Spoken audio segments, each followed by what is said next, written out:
इसका नाम सृजन है।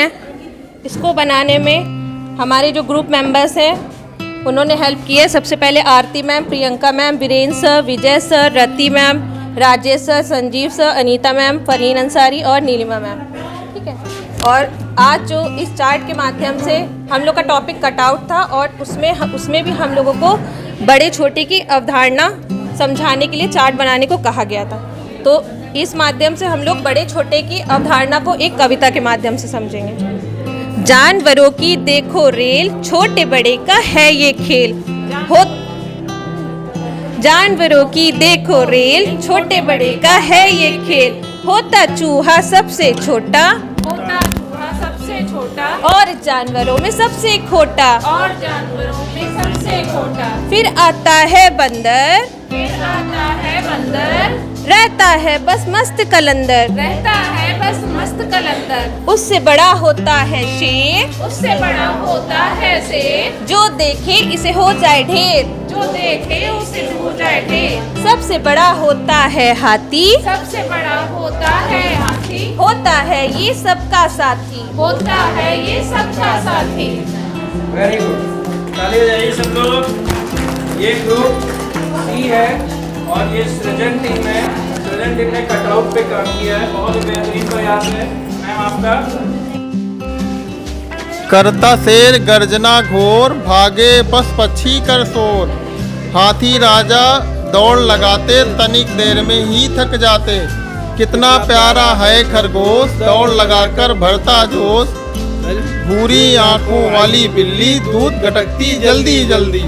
मोटू पतलू यार गजब के, करते करतब आज गजब के। करते करतब अजब अजब के। मोटू पतलू बड़े खिलाड़ी, बिना समोसे चले न गाड़ी।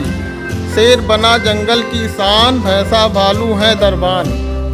शेर की बारात में धूम मचेगी रात में। हाथी की सवारी होगी, पीछे घोड़ा गाड़ी होगी। भालू ढोल बजाएगा, बंदर नाच दिखाएगा। झूमेंगे बारात में, शेर की बारात में धूम मचेगी रात में। Very good, very good. ये जैसा कि हमारी साहित्य टीम है, अब अगला आपका क्या है मैडम? कविता कोई और है? हाँ, हाथी राजा। ले लीजिए माइक, ले लीजिए मैडम, बोलिए। पकड़ना है। तेज बोलिएगा, बुलंद आवाज में। हाथी राजा बहुत बड़े, सूंड उठा के कहाँ चले। आओ बैठो कुर्सी पर, कुर्सी बोली चर चर चर। बस। ताली बजाइए। आप लोग हाथ बनाएंगे नहीं? अब ये साहित्य टीम, जैसा कि जितने भी यहाँ पर हमारे ये मुखौटा दिख रहा है, हाथी का, मोटू पतलू, खरगोश, शेर, और ये मोटू पतलू के दूसरा साथी, अच्छा बिछड़ गए, और मैडम ये जो आँख पे लगाई चश्मा, तो ये जितने भी कैरेक्टर है, इस पे हमारी साहित्य टीम ने अपने छोटे छोटे से राइम्स लिखे हैं और उसको बहुत ही बेहतर तरीके से प्रस्तुत किया। एक बार ताली बजाइए आप लोग। और संवाद टीम ने निपुण लक्ष्य पे बहुत बढ़िया एक प्रेजेंटेशन दिया है और इस प्रेजेंटेशन के बारे में सर जानकारी देंगे। बताइए सर। हम लोगों ने निपुण लक्ष्य के बारे में TLM बनाया है और ये बच्चों को बताने के लिए कि 4 महीने में हम लोग कैसे निपुण लक्ष्य को प्राप्त कर सकते हैं, ताकि बच्चे निर्धारित सूची से 2 अक्षर वाले 5 शब्दों को सही से पढ़ सकें और 10 तक की संख्याओं को पढ़ सकें। बाल वाटिका का ये निपुण लक्ष्य किस तरीके से घड़ी की सुइयों के अनुसार दिखाया गया है, जैसा कि आप देख रहे होंगे, जुलाई से लेके अप्रैल से लेके मई, जून और जुलाई, किस तरीके से 3 महीनों में 4 महीनों में निपुण लक्ष्य हासिल करना है। और ये सूची के अनुसार जो लक्ष्य है वो ये है 2 अक्षर वाले 5 शब्दों को सही से पढ़ना है और 10 तक की संख्याओं को पढ़ लेते हैं। मैडम एक बार आप जरा आइए। इसका सबसे पहला लक्ष्य बाल वाटिका के हिसाब से है, शुरुआती कक्षा का। तो सबसे पहले आप इसमें क्या करेंगे? चित्रों का ज्ञान कराएंगे, जैसा कि अंदर से चलिए बताइएगा। ये जरा उस पर उंगली रखिएगा। जैसे ये कलर हमने दिया हुआ है बच्चे का, तो इसमें पहले बच्चों को चित्रों का ज्ञान, चित्र के माध्यम से संख्या और अक्षर दिखाना, उनको पहचानना, फिर उनको लिखवाने की प्रैक्टिस करना और फिर आगे शब्द पर या अंकों पर। वेरी गुड, ताली बजाइए आप लोग। आज टीएलएम प्रशिक्षण के अंतिम दिवस में हमें जो कार्य दिया गया है फिलिप बुक बनाने का, तो हमने बेसिक शिक्षा परिवार संगठन की तरफ से ये फिलिप बुक बनाई है और हमने वासुकीनाथ ओझा सर के निर्देशन में ये कार्य किया है और हमारे टीम के जो सभी सदस्य हैं मिलकर सारा काम किया गया है। मैं टीम में शिवमंगल सिंह और ये हमारे मोहित सिंह जी हैं और ये फातिमा जी हैं, अमन फातिमा जी और अंजू सान्याल मैडम हैं और इधर हमारे ये इधर हैं भारती गुड़िया मैडम हैं, आभा सिंह मैडम हैं और सविता जी मैडम हैं। हम सब ने मिल करके कार्य किया है। सर एक बार थोड़ा कॉन्सेप्ट बताइएगा इसका क्या है। एक आदमी थोड़ा पीछे आ जाए, जो पढ़ने वाला पार्ट है आप पीछे से बोलेंगे और जो दिखेगा वो यहाँ पे आता जाएगा। एक काम करते हैं, मैं आपको बता दूं, इस बुक का कॉन्सेप्ट ये है कि यहाँ पर चित्र दिखेगा, पीछे से हमारे शिक्षक जो हैं बोलेंगे क्या लिखा है। तो ये पहला चित्र है। हाँ। और मोहित सर बोल देंगे हाँ, एक बार क्या लिखा आपने। आप बोलिए, पढ़ो, जोर से पढ़ो। तालाब के किनारे पेड़ पर एक सारस रहता था, उसकी विधता लोमड़ी से हो गई। वेरी गुड, वेरी गुड, एक बार ताली बजाइए। इसी तरीके से ये हमारे चित्र जो हैं बदलते जाएंगे जी, चित्र बदलते जाएंगे, लिखने वाला पार्ट इसका आता जाएगा और अगर ये बुक स्पाइरल हो जाती है तो ये पूरी एक फ्लिप बुक तैयार होती है। जैसा कि शासन ने अभी बिग बुक भेजा है, लेकिन आज से करीब 10 साल पहले फ्लिप बुक इसी विभाग में आया था और बहुत ही बेहतर तरीके से बच्चों ने उससे सीखा था। यानी कि कहीं ना कहीं हमारी पीछे की जो विरासत है वो आज नए रूप में बिग बुक के रूप में आ चुकी है। और एक बार मैं फिर से दिखाता हूँ, एक दूसरा चित्र दिखाइएगा मैडम, एक दूसरा और बदलिए।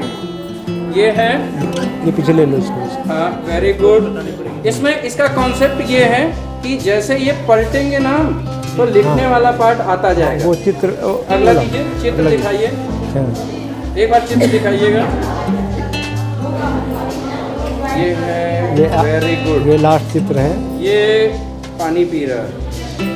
ये खीर बनाई है तो अब ये लोमड़ी तो खा नहीं पा रही है और सारस तो चोट डाल के पूरी खा जा रहा आराम से, क्योंकि लोमड़ी ने पहले इसको चालाकी में धोखा दिया था, थाली में खिलाया था। अब जो है लोमड़ी को इन्होंने घर में बुलाया है सारस ने, तो इसमें जो है। अंतिम एक सवाल है सर कि ये जो बिग बुक है आप क्या चाहेंगे कि क्या मतलब हर स्कूलों में करीब 10 बिग बुक तैयार हो जाए? आप चाहेंगे पूरे हसनगंज ब्लॉक में जितने भी हमारे स्कूल हैं इसमें 10 बिग बुक तैयार हो? आप एक संदेश दीजिए कुछ कि मतलब लोग तैयार करें और इसका इस्तेमाल जी करें। जो हमने आज यहाँ सीखा है, टीम वर्क की भावना से जो बनाया है बिग बुक, ये बहुत बढ़िया कॉन्सेप्ट है और मैं चाहता हूँ हमारे हसनगंज परिवार के प्रत्येक विद्यालय में कम से कम 10 बुक हमारे अध्यापक गण बनाएंगे। वेरी गुड, एक बार ताली बजाइए आपको।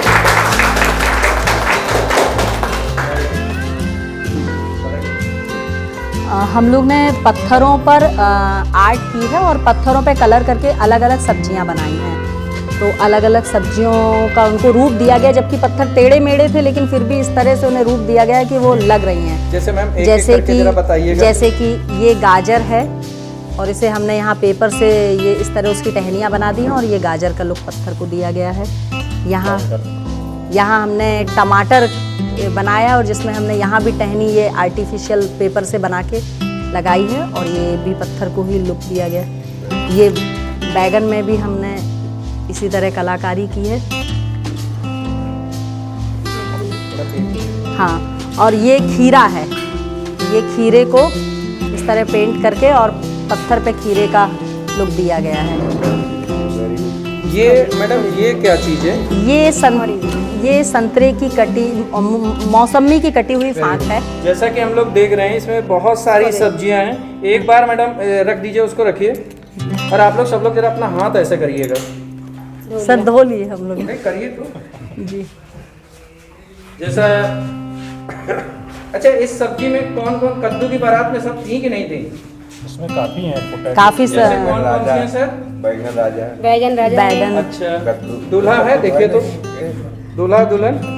लौकी है कि लौकी वेरी गुड वेरी गुड। तो मैम कोई और संदेश इस स्टोन आर्ट को, असल में मैंने एक बात कही थी कि इसको बनाना और प्रयोग करना दोनों ही कला का काम है, क्योंकि ये पत्थर जैसे जो आकृति आपको दिख रहे हैं ये बहुत अच्छी चीज़ है, लेकिन ये पत्थर बच्चों के पास अगर जाते हैं तो इसको कैसे ले जाएंगे, तो आप हमेशा इसी तरीके से प्रेजेंट करेंगे।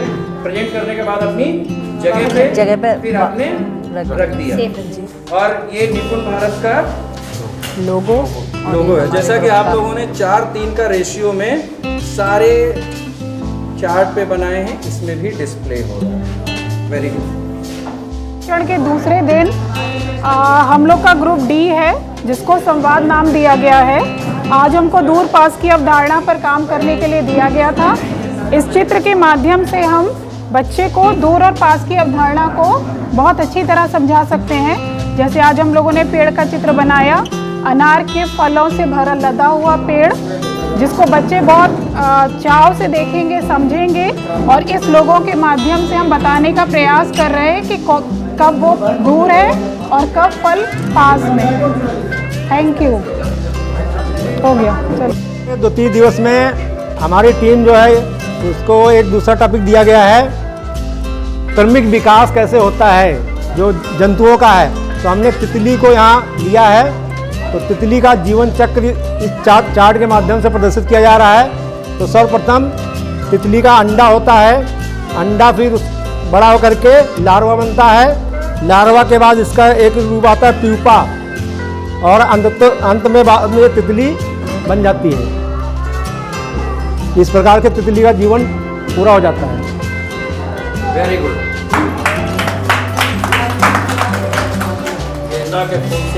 प्रशिक्षण के 2-3 दिवस में हमको जो प्रशिक्षण में टॉपिक दिया गया है बीजों का अंकुरण। तो बीजों का अंकुरण, बीज उसके लिए ज़मीन चाहिए, पानी चाहिए और नमी चाहिए। तो बीज को अंकुरित करते हैं तो इसकी ये क्रिया होती है। फिर बीज से ये जो पौधा बनता है, फिर धीरे पत्ते निकलते हैं, फिर ये पौधा धीरे धीरे बड़े होते रहते हैं। इस प्रकार से बीजों का अंकुरण एक पौधे के रूप में हो जाता है।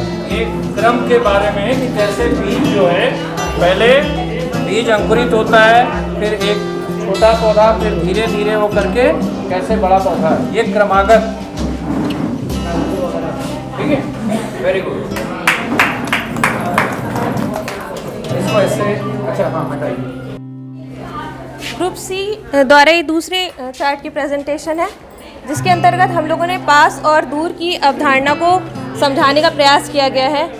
ये खरगोश है, इसका नाम टिंकू है।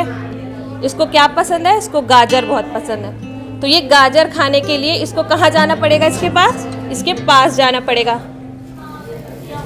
तो ये धीरे धीरे इसके पास जा रहा है और टिंकू अपनी पसंद की गाजर को खा लेगा। अब गाजर खाने के बाद इसको वापस नींद आएगी, तो इसको कहाँ जाना पड़ेगा? इसको सोने के लिए अपने घर जाना पड़ेगा। तो ये गाजर से क्या हो रहा है? दूर होता चला जा रहा है। तो ये अब गाजर से दूर चला गया। Very good.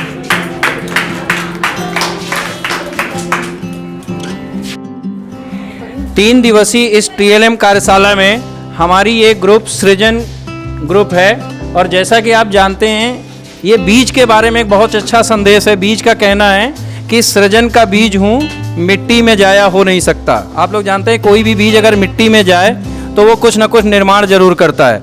ऐसा ही संदेश हमारी सृजन टीम ने दिया है। दूर और पास की अवधारणा शायद बताना चाह रही हैं मैडम, बाहर अंदर की बताना चाह रही हैं। वेरी गुड, लीजिए मैडम बताइए जरा। ग्रुप सी से हम लोग हैं और सृजन ग्रुप है हमारा। तो हम लोगों ने जो है पहला जो चार्ट बनाया हुआ है, तो कटआउट के माध्यम से जो है बच्चों को बाहर और अंदर की चीज़ों को कैसे क्लियर करेंगे, कैसे उनको अच्छे से बताएंगे। एक काल्पनिक बच्चा है, कोई पिंटू नाम रख लेते हैं, ठीक है। ये बाज़ार गया हुआ था और बाज़ार से बच्चों को दिखाना घर आ रहा है, तो इसको हम ऐसे मूव करते जाते हैं कि पहले वो बाहर था घर के और धीरे धीरे करते करते वो जो है अपने घर आ जाता है। इसको हम रिपीट भी कर सकते हैं कि घर से वो पुनः किसी काम से निकलता है, तो मैम आप आगे करिए, तो फिर जो है अपने घर से जो है बाहर की तरफ जा रहा है। ठीक है, पहला प्रेजेंटेशन हम हो गई है। धन्यवाद सर। तक का। इसके बाद जो अन्य स्कूल हैं वो धीरे धीरे दिसंबर 2023 तक हमारा ब्लॉक निपुण हो जाएगा। एक क्वेश्चन पर 2 है, ग्रुप बी, और हमारे ग्रुप का नाम संस्कार है। और हमें तुकान शब्दों को लेके जो टॉपिक दिया गया था कि तुकान शब्दों पर हमें एक सिस्टमेटिक ढंग से मात्राओं को लेते हुए चार्ट बनाना है, तो हमने वही किया है। और तुकान शब्द की डेफिनेशन को समझाने के लिए एक छोटा सा दोहा हमने बनाया है, जिनका अंतिम वर्ण समान वह कहलाते शब्द तुकांत। तो जिनके बच्चों को समझाने के लिए कि कैसे अंतिम वर्ण एक जैसा होना चाहिए, उसमें मात्रा एक जैसी होनी चाहिए, उनको तुकांत शब्द कहते हैं। और इसी तरह हमने लिया है जैसे पहला नल, फल, एक जैसे शब्द। इसके बाद आ की मात्रा को लिया, कान, पान, अंतिम वर्ण सेम है, दोनों में ना है, कान और पान। इसके बाद पिन, दिन, तो दोनों में छोटी ई की मात्रा भी हमने ली है और अंतिम वर्ण ना लिया है पीला, पीले रंग के ये बनाए हैं। और ये नीला, इसमें लास्ट का शब्द ला, इसमें भी ला है, बड़ा की मात्रा, बड़ी ई की मात्रा का पीला, नीला। नेक्स्ट है धुन, बुन, इसके ये पिक्चर्स बनाए हैं। ये फूल, शूल, सेब, बा अंतिम वर्ड है, और जेब, इसमें बा अंतिम वर्ड है। ये थैला और मैला, ये थैला में ला अंतिम वर्ड है और मैला में ला, इसमें भी अंतिम वर्ड है। तो ये तुकान शब्द में ये बहुत अच्छा संकेत भी दे रही है मैडम कि थैला जो है वो हमेशा कागज का बना हो या कपड़े का बना हो, पन्नी का नहीं होना किस चीज का नहीं होना चाहिए, पॉलीथीन का नहीं होना चाहिए, प्लास्टिक का नहीं होना चाहिए। और ये जो है ये हमारा क्या है, सूरज। तो ये सूरज का यहाँ से भी कुछ निशान है, ठीक है? निपुण ये निपुण भारत का चिन्ह भी है। इस पे थोड़ा सा उस लोगों पे 2 मिनट के लिए कुछ बताइए निपुण भारत का, कि कितने दिन में हम लोग का ब्लॉग निपुण बन जाएगा। बहुत बड़ा क्वेश्चन है। अब कोई और बताए, नेक्स्ट कोई और बताए, कौन बनाएगा?